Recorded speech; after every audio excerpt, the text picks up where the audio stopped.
অনেক রাত হয়ে গেছে, টেবিলে খাবার দেওয়া হয়েছে, খাবার চলো আসো।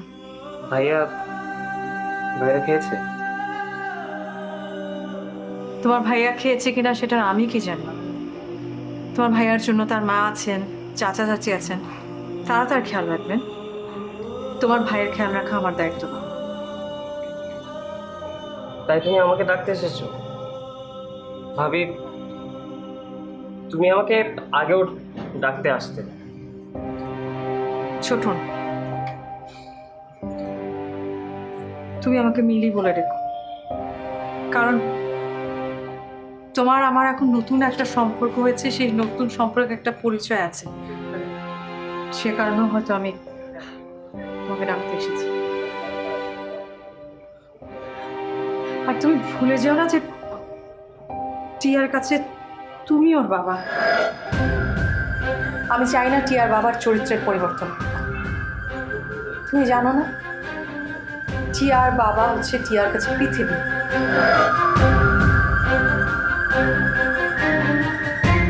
সেখানে কোনো নামধারী বাবার প্রয়োজন নেই। বাবা বলছে ও তোমাকেই বুঝায়।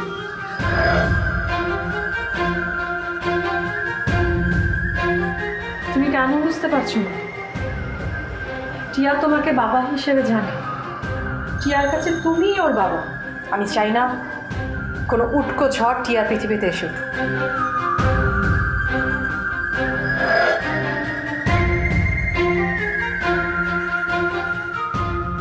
উটকো বলছো? টিয়া তো একদিন বড় হবে, বড় হওয়ার পর ও তো একদিন জানতে পারবে, তাই না? তখন তুমি ওকে কি জবাব দেবে?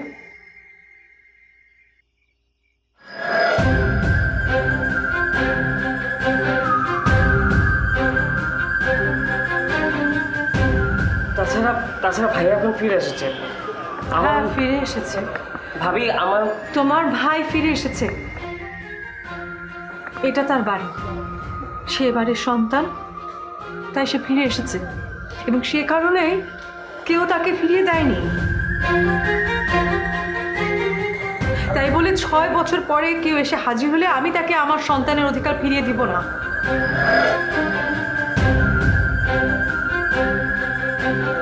কোন অধিকারে তাকে আমি আমার সন্তানের বাবা বলে মনে করব? যে মানুষটা 6 বছর ধরে কোথায় ছিল, কি করেছে, কিছু জানি না।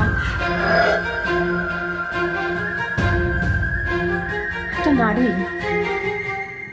যখন সন্তান সম্ভব হয়, সে সবার আগে তার স্বামীকে সেই সুখবরটা দিতে চায়।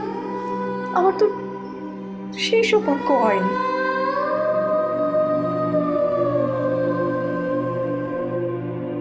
বিয়ের কদিন পরই হঠাৎ করে সে আমাদের জীবন থেকে উধাও হয়ে গেল, হারিয়ে গেল।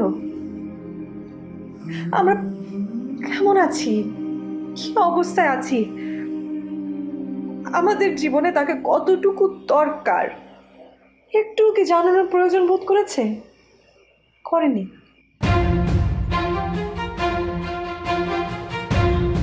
তাহলে আমি কেন এখন তাকে মনে রাখবো?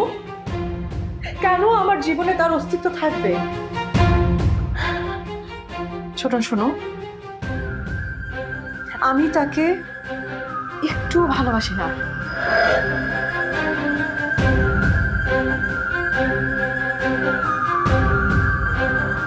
আমার জীবনে তার কোনো স্মৃতি নেই।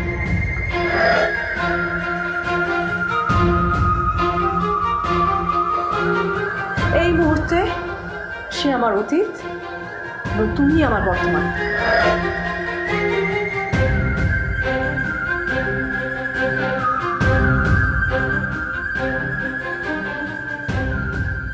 টেবিলে খাবার দেওয়া আছে, খেতে এসো।